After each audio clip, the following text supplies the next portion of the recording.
Hello, everybody. Welcome back to another episode of Joe Patrick on football, where we are gearing up for the Falcons game this Sunday back in Mercedes-Benz Stadium against a difficult opponent in the Seattle Seahawks. And I know that a lot of people aren't focused on the game-to-game matchups, and that's not what we're going to be talking about today. But, obviously the team is doing their best to get themselves ready. And I think that Sunday will be a great litmus test to kind of see what version of this Falcons team we get after the weekend's disappointing result against the New York Jets.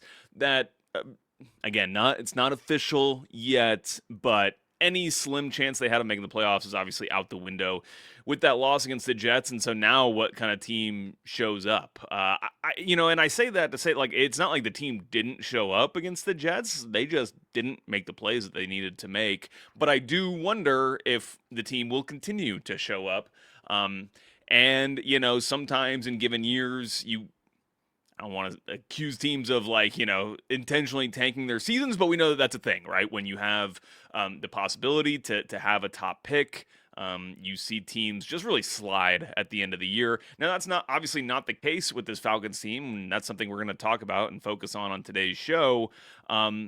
But still, they have a really tough schedule coming up. With 3 of these last 5 games, they will certainly not be favored in, including this weekend where they're touchdown underdogs against the Seattle Seahawks, again at home. Then they go on the road on a Thursday night game and play the Tampa Bay Buccaneers on the road.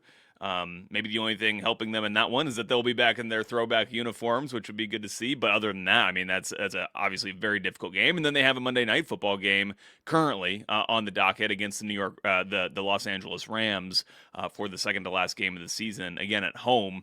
And don't even know if that one's going to be on Monday Night Football because the Falcons have been so poor and are out of contention, and it's not nearly, I think, the spectacle of a game that you would have thought, or that the schedule makers certainly thought at the beginning of the season. So, it's going to be a tough stretch here. And when you have those games, the other games, by the way, are a road trip out west to play the Arizona Cardinals, and then the last game of the season at home against the New Orleans Saints. That's probably the one where you would say they're going to be the biggest favorites. Or have the spread going their way to the largest degree. I'll be interested to see what the spread ends up looking like for that Cardinals game, because I don't think that is an easy game. Anytime you have to travel out to the West Coast, it's obviously difficult, and the Falcons lost last time they played the Cardinals in a game where the Falcons were, without a doubt, the more talented team in 2023, and kind of that stretch of games playing a crucial role in them failing to make the playoffs and finishing with a disappointing record that ultimately proved to be the end of Arthur Smith's tenure. So will be very just interesting to see if this team can stop the slide a little bit.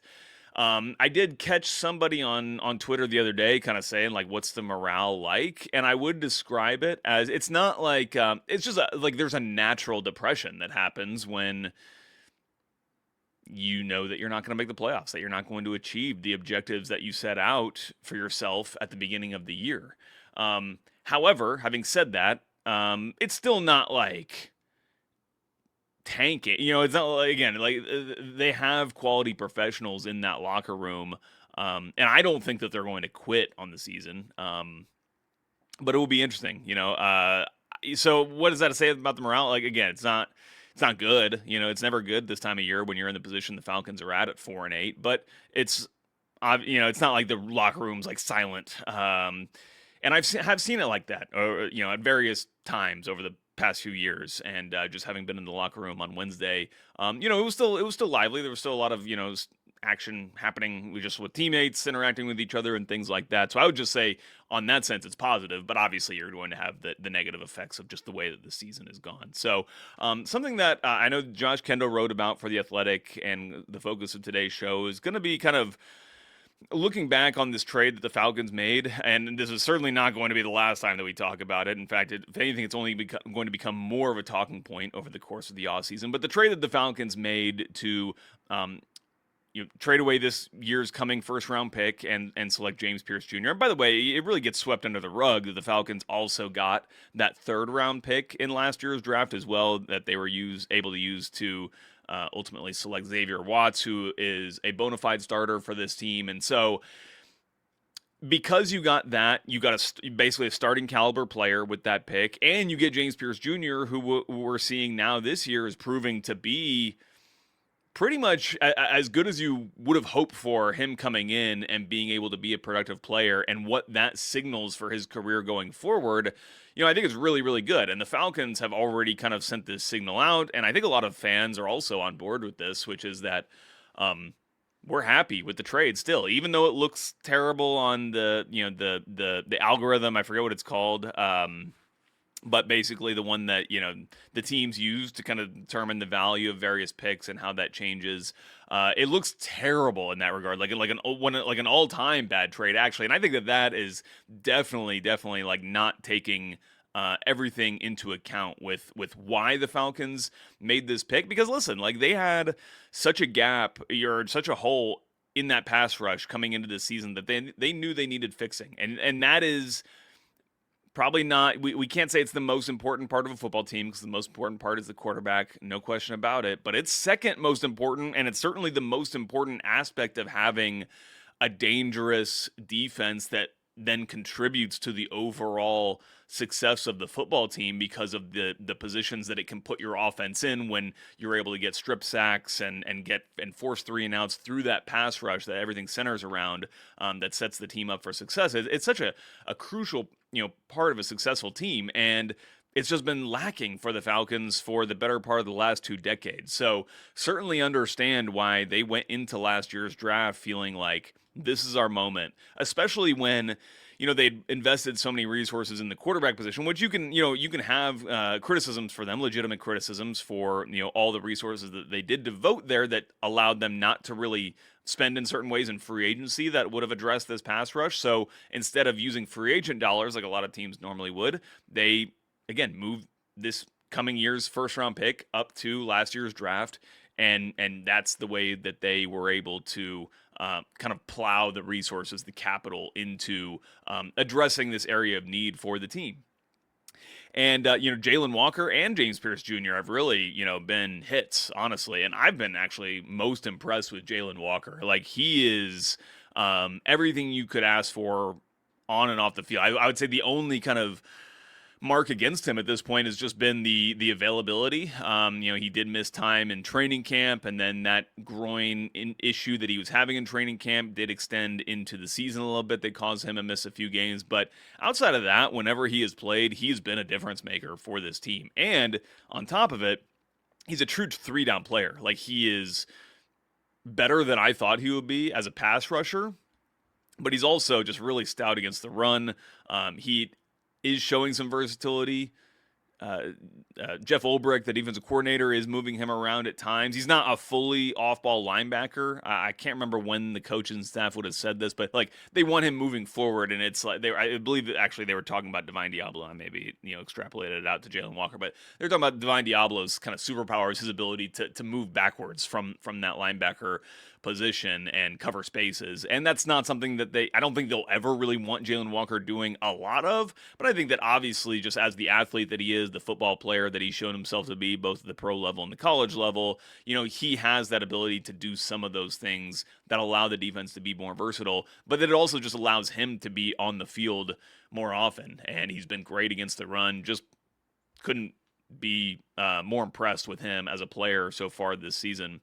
And he's also just like physically ready for this. Like, when you see him in person, it is impressive. Like just like the size of him, like especially in the chest and shoulders, just looks like he has like a really, really powerful profile, and that's showing at the pro level. And then you have James Pearce Jr., who's been, not as much of a 3-down player as Jalon Walker has shown himself to be, but maybe has been more impactful in the pure pass rushing element of being an edge rusher. And I think that that's fully what you expected. And the team has other edges that they had on this roster to start the season. And I feels like James Pearce Jr. and Jalon Walker have emerged as the season has gone on into maybe this team's 2 best edge rushers, and especially like the combination of those two and the profiles they have, which are different. I think that's important part of this conversation when talking about whether the Falcons kind of overinvested in this area, whether they're kind of, which then is leaving themselves maybe underinvested in some other areas of the team, as evidenced by the fact that they won't have a first round pick, which is what we're going to talk about. But I really like the combination of these two players and their different profiles. Now, it's obviously a knock against James Pearce Jr. that you don't feel maybe as comfortable with him, especially on like first downs and base packages, to be really stout against the run. And he has struggled with that, when he's had those opportunities to be out there on some of those early downs this season. I've seen him getting just, handled quite a bit. But it feels like it's gotten better. It's really the Dolphins game, that Miami game, that sticks out to me, where it felt like they were attacking him at times in the run game and having a lot of success. But overall, the Falcons are still happy with this. And I think that that's perfectly justifiable and valid opinion to have.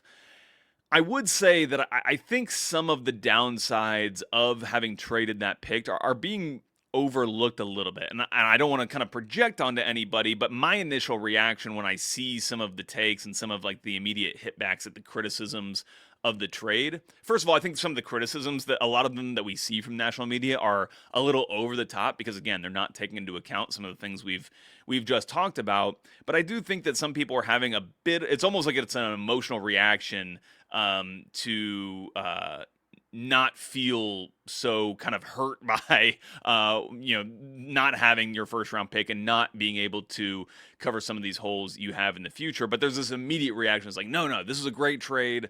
You don't know what you're talking about. And I just think that there's generally like validity to the criticism of the team making the trade, in that it just leaves you exposed in other areas where you need to address yourself. Now, again, if the Falcons had been the team that they thought they were going to be this year and been picking in the 20s or so, I think that it's all in the Falcons' favor, basically. Like, I think all the arguments kind of then align in the Falcons' favor. But clearly, the team has not performed to the level that, whether it was Raheem Morris, whether it was Terry Fontenot, I'm sure both of them and many other people involved in the organization thought they would be a lot better and not be drafting in the top 10. And when you or slotted to draft in the top 10, which we know they won't be drafting in the top 10, when you have one of the 10 worst records in the NFL, which is where the Falcons are currently slotted, they're currently would be picking ninth in a draft. That means that you have multiple vulnerabilities on your team that you need to address. Now, the Falcons will have more of those free agency dollars this coming off season to spend to address some of these needs. But there are some long-term fixes that the team needs that come in the form of a first-round pick that you're going to have, under team control under their rookie contract for at least 4 years and potentially 5 years. And when you look at this Falcons team right now, there are these clear fault lines that are vulnerabilities, whether that's at the offensive tackle position. And listen, some of this is not out of their control a little bit because you've had injuries in these situations, but you've got a vulnerability currently at right tackle. But you also have, Jake Matthews is getting older. He did sign a long-term contract, and I still think he has plenty of years left on him. But you are going to need a tackle. Caleb McGarry's under contract for one more year past this year. You'll have to decide, if you're the Falcons, what you kind of want to do there.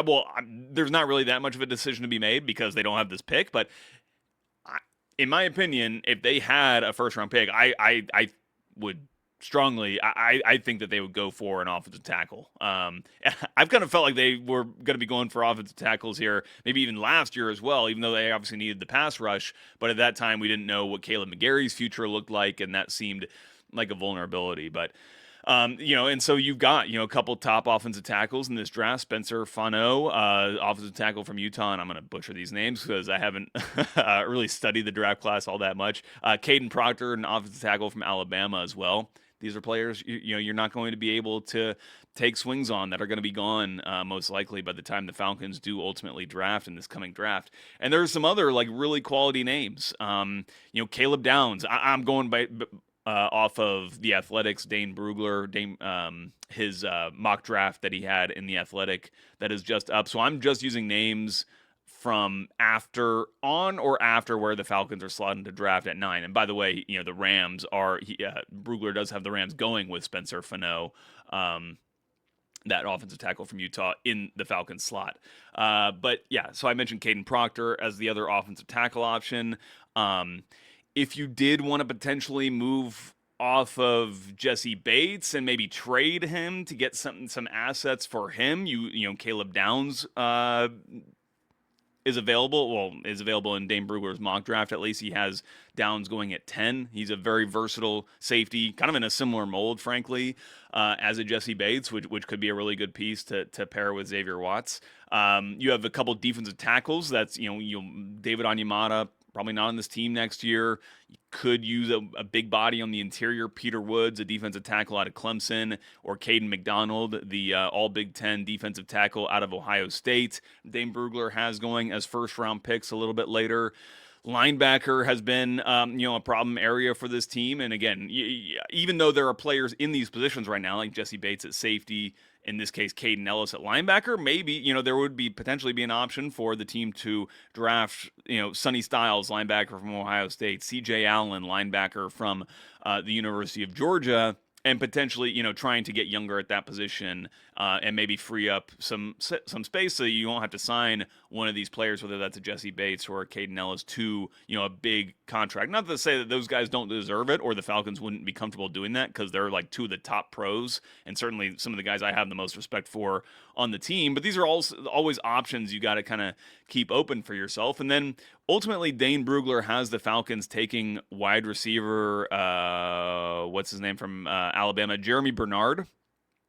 Brugler has 5 wide receivers going in the first round after, not after the Falcons pick, but just in general. Chris Bell of Louisville, Casey Concepcion out of Texas A&M, Makai Lemon out of USC, Jordan Tyson from Arizona State, and who knows, he's got Carnell Tate going at 4th overall in this draft, but, Carnell Tate is still a guy who could potentially, slip down, or maybe the Falcons even rise up higher than where they sit right now at 9th in this draft, which is definitely possible, considering the schedule that we talked about at the top of the show. So, again, I feel like the opportunity cost is something that's real. They're not going to have a chance to draft, very likely, a lot of these players that we just named. Maybe some of those receivers could slip down, and that's certainly, a direction that Dane Brugler thinks the team could go.